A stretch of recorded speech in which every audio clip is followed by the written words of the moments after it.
Today's podcast of Hellbent for Horror is brought to you by Audible.com.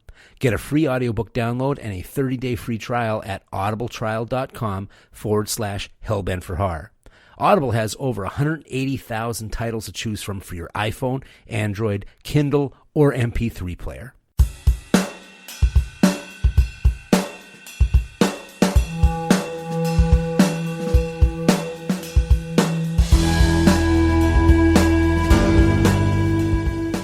Hi, and welcome to Hellbent for Horror, a podcast devoted to all things related to horror. I'm S.A. Bradley, and I'm a lifelong movie lover, but my heart belongs to horror. My biggest thrill, however, is getting to talk to people about this stuff. I really want to start conversations with you. Now, what I want to talk about today is a little-known horror style that's in the midst of a revival, and it's gaining popularity. It's called folk horror. I'll be honest, the subject wasn't on my radar. I was actually working on another idea for my next podcast, but then I went to see Robert Eggers' The Witch, a New England folktale. Those of you that have seen it, you know it's a good story well told and has atmosphere and mood that's so strong it's like its own character in the film. For those of you that haven't seen it, I encourage you to take a look and see what you think. It reminded me of how the power of suggestion and superstition can make you see monsters at every corner of the screen, even if they never really show up. So what is folk horror anyway? Well, good question. Folk horror is an unofficial term that was initially used by Mark Gatiss in his 2010 BBC documentary, A History of Horror. He used the term to describe a handful of British films that came out in the late 60s and early 70s that made a big impact on him.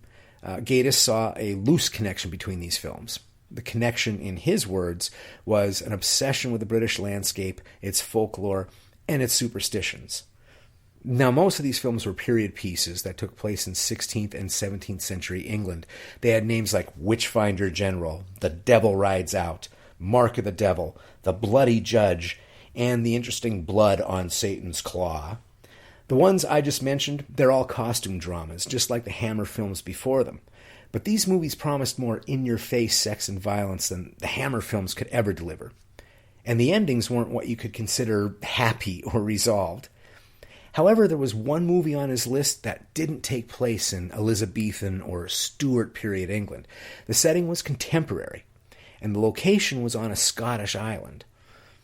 That movie was The Wicker Man, and even though the setting was contemporary Scotland, the heart and soul of that movie came from a time much further back than Elizabethan age. You might say the heart of that story is as old as the hills, literally. Now, the inclusion of The Wicker Man, in my opinion, allowed folk horror to grow in popularity. First, it removes the constraint of historical time period as a prerequisite. Modern horror stories, now they can be included in the mix. But most importantly, the British landscape, the ancient lore, and the beliefs that are connected to the land are more explicitly involved in the plot. In The Wicker Man, the land itself is more than just a location. The land is a character. It is alive. And it is not tamed. A new generation of fans rediscovered these films, and the fan base is diverse. It includes collectors of traditional folklore, fans of urban legends, and people involved with neo-paganism. Of course, the new fans are going to introduce new books and films into the mix. So this means that there's a lot of interpretations of just what is included in folk horror. A lot of interpretations. And that's no surprise. The definition of folklore itself is debated by the academics who study it, and there's no single agreed-upon definition there. At one end, there are those that believe folk horror only includes stories based on British folklore. At the other end, there are those that use a very broad definition, and that includes fairy tales and anything to do with the occult, and that includes zombies and devil worshipper films and even the Evil Dead movies. So the whole thing, it's still in the red-hot forming stages. It hasn't cooled down and hardened into anything solid yet. But for the sake of discussion in this podcast, I'm only talking about stories that weave in folklore, weave in superstitions, or the land as a character. I'm not talking folklore itself, because folklore is as old as verbal communication. And I think these stories use folklore and old superstitions to lower our defenses, to get us to suspend our disbelief, to allow us to return to that part of ourselves that is still in awe of the unknown. I think we hunger for that feeling. The storytelling that is here gets its power, its sense of tension, and its sense of dread from the unknowable nature of nature and our dubious relationship with it. It questions what we think we know about this world. It questions how civilized we think we are, or what dominion we think we have. It challenges us by blurring the line between the natural and the supernatural. It challenges us by questioning if there's ever even been a line there at all. My philosophy is that we know so little about the actual natural world, so little of what is really out there, say deep in the forest or deep in the ground or deep in the sea, really to call anything supernatural is kind of redundant. Even with everything we do know, and we know a lot, what we don't know is an exponentially larger list. And we have a disconnect around that fact. We have the comfort of an organized community, a civilization with an infrastructure, which is so big it has little systems built into the bigger ones. It's easy to forget that all of civilization is built on top of a much larger and complex system, and that bigger system is alive, underneath the concrete, pushing weeds through the cracks, patiently. We have a false sense of security, that we've tamed nature. Now here's an example. When I was in physics class, my teacher discussed electricity. Well, what is it really? The answer is, we really don't know. We know about protons, we know about neutrons and electrons. We know it's a flow of electric charge, but where does the charge come from? See, we only understand electricity in the abstract, how it interacts with our surroundings. We've learned how to use it, we've learned ways to channel it, but as my teacher said, 9 out of 10 times it does what we expect it to, but that 1 time out of 10 is what makes every scientist and electrician respect it. We have an illusion of control, and everything is cool as long as that illusion holds up. But when systems fail us, or what we believe fails us, or when our eyes fail us, well, that's where the horror lives. H.P. Lovecraft wrote, "The oldest and strongest emotion of mankind is fear, and the oldest and strongest kind of fear is fear of the unknown." His theme of cosmic horror is that life is incomprehensible to human minds, the universe is alien, vast, unknowable. And amongst the timeless universes and countless dimensions, there are beings, gods that are older than any time we can imagine. And those elder gods are completely indifferent as to whether we live or die. Now, think about nature. If you took all the time of existence for mankind and civilization, it would be one thin ring in the trunk of a very, very old tree. Geologic time, deep time, the kind of time it takes to shift mountains into valleys. That's the ancient lifespan of nature. Talk about incomprehensible and unknowable, and completely indifferent about whether we live or die. Are there elder gods here? Well, where's the fun in answering that? I think the best folk horror stories, whether they be set in modern times or in olden times, find a way to mentally place me back at the edge of the forest. Essentially, there are 3 types of folk horror stories. 1, people come face to face with the unknown and their superstitions, and they find a monster. Things end poorly. 2, people come face to face with the unknown and their superstitions, and they find out that the monster is other people. Things end poorly. 3, people come face to face with the unknown and their superstitions, and we don't know if there was a monster or not. Once again, things end poorly. For the story where people come face to face with the unknown and their superstitions and they find a monster, I offer 2015's The Hallow for discussion here. The Hallow is a great example of a modern folk horror film. It's a movie where the modern world treads into the woods of Ireland and finds the ancient lore of the land is still very much alive. The story is contemporary and timely. After the worldwide fiscal crisis, Ireland begins logging old-growth forests to pay off the debt. We hear a lot of moral outrage over this. Our main characters are Adam, his wife Claire, and their baby son Finn, and they move to a village that's surrounded by old forest. The forest is called the Hallow, and it is scheduled for cutting. The family's not welcomed with open arms. They have 2 things that make them unpopular with the townsfolk. First, Adam works as a surveyor for the lumber company. He walks amongst the trees, marks them for cutting.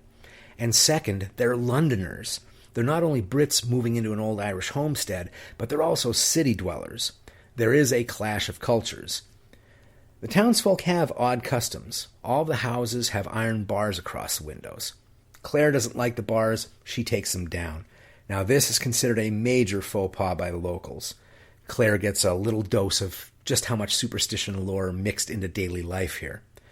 The townsfolk are standoffish and passive-aggressive in conversations. There's definitely an unspoken, "you should leave now," in every conversation. In other words, pretty much standard villager behavior for dealing with outsiders in movies like this. The worst of these people, though, is Colm, a farmer and the family's closest neighbor. He makes no bones about how the family should not be there. He's intense, he's aggressive, and he sounds a little off his rocker in how he talks about lore like it's real. He even leaves a book of fairy tales as a housewarming gift. He is a real charmer. When it seems that someone is terrorizing the family by smashing a window in the room where the baby sleeps, Colm is Adam's first and only suspect. However, the reporting police officer is dismissive about Colm really being a threat. He says it was probably a bird flying into the window. Well, Adam is incredulous. He pretty much talks about Colm's rants about forest people. He sees that as a sign of instability. The officer says, hey, in this area, everyone is superstitious. He tells Adam, this isn't London. Things here really do go bump in the night. Adam spends a lot of time in the Hallow, and so do we. The photography within the forest is amazing. It's meant to look a little magical. And Adam, with his son strapped to his back in a baby carrier, looks like a character in a fairy tale. We see things move, almost subliminally, in the forest. Adam discovers some kind of fast-growing fungus growing out of an animal carcass. We find out that this is a weird version of a zombie fungus, which is normally found in tropical forests. It gets its name because it afflicts ants and takes over their bodies so that they hide near the colony and spread the disease. This is not a writer's conceit. That's a real thing. We see this fungus starting to grow in corners of the farmhouse. We see it on the car. At night, something keeps trying to get in the house. And it seems to be trying to get to the baby. And for the rest, you'll have to watch The Hallow, because it's the visual storytelling that propels the second half of the film. Suffice to say, there's a lot out there in the woods, a lot of things coming up out of the roots of the trees. Those that read Irish lore, they're going to notice little clues throughout the film of what might be coming. And there are a few truly chilling set pieces where the dread of being alone in the woods is really palpable. You know, there's also a sense of melancholy about the film that stood out to me. There's a duality about the dangers of the creatures of the woods, and at the same time there's a real sadness at the thought of losing them to a modern world. When I visited small towns in Ireland, I could feel that. The old tombstones have Catholic crosses, but pagan prayers are chiseled into them. The winding roads go around old fairy mounds. They don't go through them. I also want to give a brief mention to another movie where people find the monsters. It's 1983's Eyes of Fire, and I've included it because it's the rare American folk horror story. It's set in 1750, America's frontier period, so the unknown is westward, and the power of superstition is as real as the danger from Shawnee warriors. Now, Eyes of Fire, it's not a particularly good film. There is some 80s cheese in it, but it has some really good ideas and a few really striking visual images around the metaphor of ghosts of the old land haunting the new world, and the monsters that defend the land. The story follows a corrupt preacher and his small flock as they narrowly escape being hung by the townsfolk. They escape down the river on a ferry, only to be attacked by the Shawnee. They escape into the woods, and that's where things get interesting. They end up on land that even the Shawnee won't go near. It's believed that the blood of everything that dies, animal, human, good or bad, seeps into the ground and flows into this forest. Have you ever seen a knot in a tree or a rock formation and thought it looked like a human face? Yeah, welcome to Eyes of Fire. Now, for an example of folk horror where the monster is other people, I give you 1968's Witchfinder General. I mentioned before that we have an illusion of control, and everything is cool as long as that illusion holds up. But when our systems fail us, or what we believe in fails us, all bets are off. If you're in charge of that failing system, you know that when people get scared, it can get ugly really quick. like the 1977 New York City blackout, or New Orleans right after Katrina. So if you're in charge of the failing system, you better find something to keep people from coming after you. What I think is unsettling about Witchfinder General is that it shows how easily evil hides behind fear, and how easily evil gets institutionalized if enough people are afraid of the same thing. Now, this movie is based on historical incidents and characters. Vincent Price plays the very real Matthew Hopkins, who, as Witchfinder General, was responsible for the death of 300 women in a 2-year period. Just doing his job. In Witchfinder General, there's a lot of talk about witches, but there's no witchcraft. In fact, there's nothing paranormal happening at all. And yet, it is true horror. The movie takes place during the long and devastating English Civil War. Death by disease is rampant. Civil society is breaking down. The center is not holding. The monarchy, the Church of England, thought to be infallible, God's earthly representatives, they're losing the faith of the people and their hold on the land. It was the perfect time to bring back an old, common fear. Witchcraft. The other.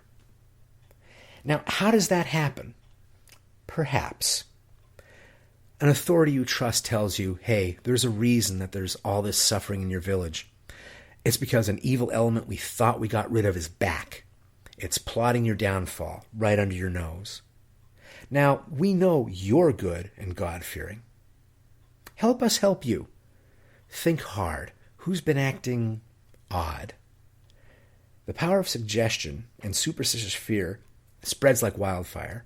It doesn't take long for people in power to realize that with the help of a few true believers, they could remove any dissenters, change political power, remove landowners with a mere accusation. However, they'll need an impartial third party to do this work. An authority with authority. A professional to create protocol and keep things official. And of course, this person should be paid for his troubles. Vincent Price gives one of his greatest performances here. He plays Hopkins as self-important, but world-weary and cynical. He's not a man blinded by belief in a crusade. He's been doing this a while, and he's smart enough to know that this gravy train is not going to last forever. So he and his executioner ride from village to village, hanging witches and gaining silver. The testing of whether someone is a witch is terrifying. They stab ice picks into a person's back muscles to find the devil's mark. You'll know you found the devil's mark because it won't bleed. So if the person does bleed, it's just that the devil's mark is well hidden. So you keep stabbing. What's creepy is how this is institutionalized. The people at the top don't really believe in witchcraft. Guys like Hopkins, they attract sadists like his executioner. They do the rough stuff and intimidate the locals. They keep everyone in line. But this only works if there are those who actually do believe in witchcraft and the cause. And we meet some of those lower-level bureaucrats who unwittingly grease the rails. People start to realize it's dangerous to contradict anybody that's in power. And that being accused of witchcraft, it's basically a catch-22 death sentence.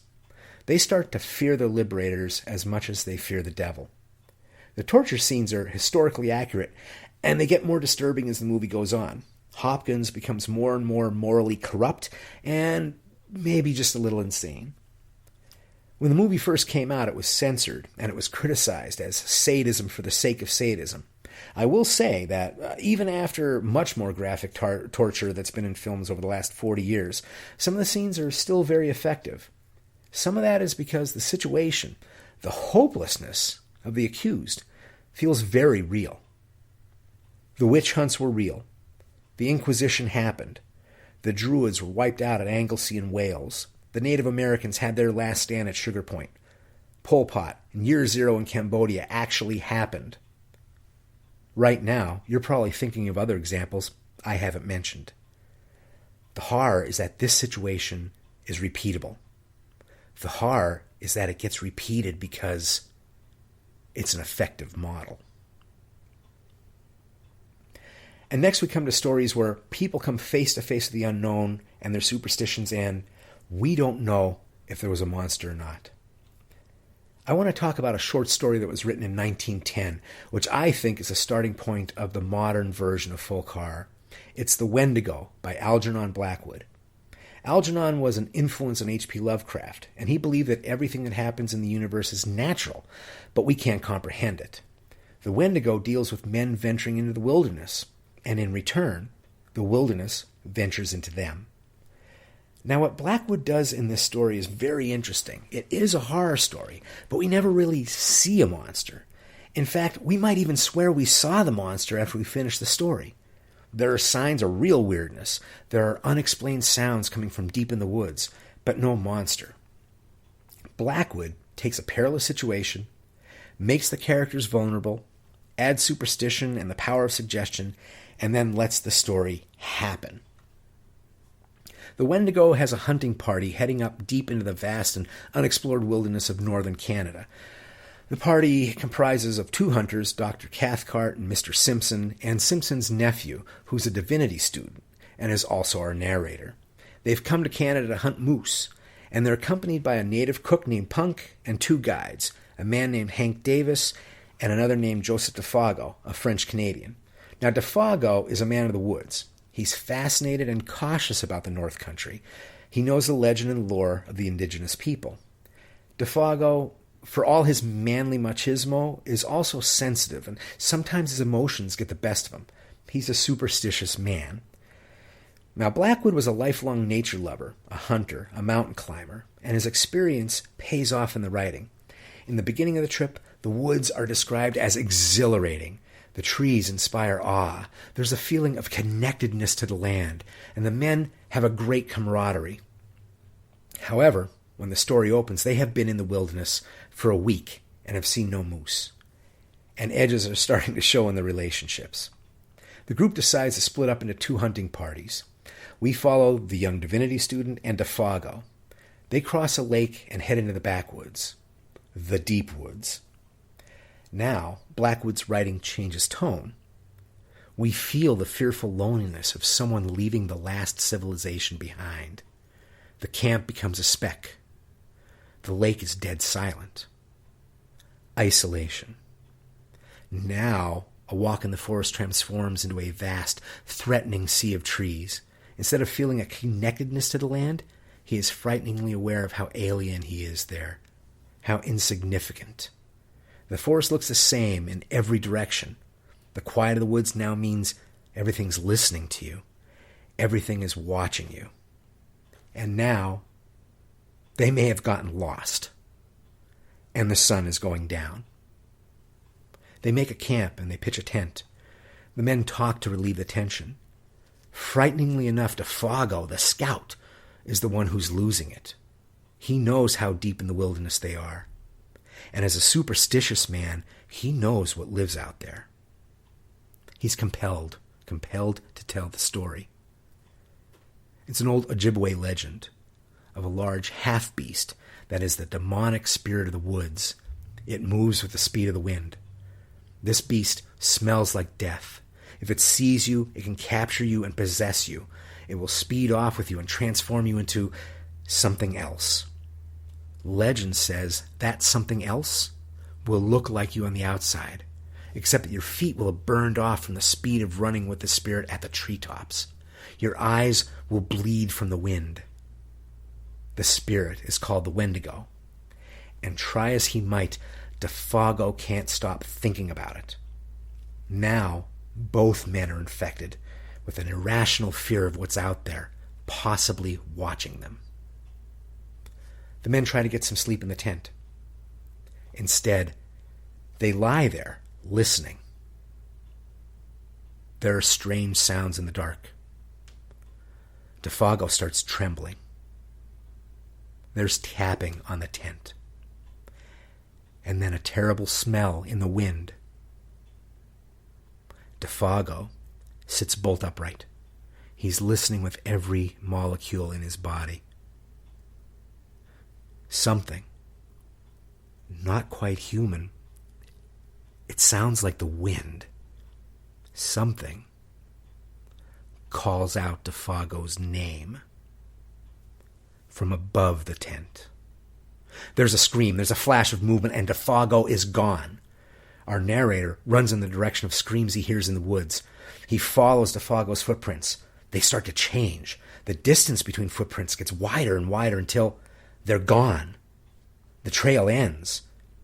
He swears he hears Defago's voice in the air above the trees. And now, the divinity student is alone.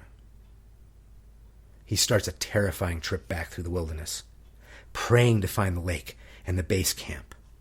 In Blackwood's words, "For the panic of the wilderness had called to him in that far voice, the power of untamed distance, the enticement of the desolation that destroys. He knew in that moment all the pains of somebody hopelessly and irretrievably lost, suffering the lust and travail of a soul in the final loneliness." Miraculously, he makes it back and is rescued by his group. They ask what happened and where Defago is. His answer is met with a lot of scrutiny. The consensus is that Defago was on the land too long. As a superstitious type of guy, he was struck with a hysteria that can happen to men in the woods. He went mad and he ran off. Since the divinity student was a relative newcomer to the woods, the panic made him see things. Now, the other scout can't believe it happened to Defago, a man he knew for so long, but it had to be the logical explanation. One of the hunters says the Wendigo is just a personification of the call of the wild. It's all the sounds out there. It's all the isolation. It can get to you. And they've all heard the stories. And to calm the divinity student, they trade their own versions of the Wendigo. They start speaking them out as they've heard them. And then something flies above them at treetop level. Something large and fast. They don't see it as much as feel it displace air. And then they hear Defago's voice from above, close, then far, then close again. Something starts crashing down through the branches of nearby trees, falling and then thudding to the ground. The men run towards where they heard the sound. Defago staggers out of the trees into the clearing. His eyes are bloody. His feet are burned shreds from frostbite. Was there a Wendigo? By the end, I'm not sure it matters. Now I want to hear from you. Tell me what your favorite folk horror film is, or what you think should be considered folk horror. If I read something great, if someone can argue a point I made or I didn't make, I might just read it on a podcast and respond. Thanks for listening, folks. Hellbent for Horror was written and broadcast by me, S.A. Bradley, and produced by me and Lisa Gorski. You can subscribe to Hellbent for Horror on iTunes and Stitcher. And if you like the show, please consider writing a review on iTunes. It really helps. You can find more on our Facebook page at facebook.com/Hellbent4Horror, and I'm on Twitter at HellbentHorror. You can also find more info on my website, hellbentforhorror.com. Till next time, stay hellbent.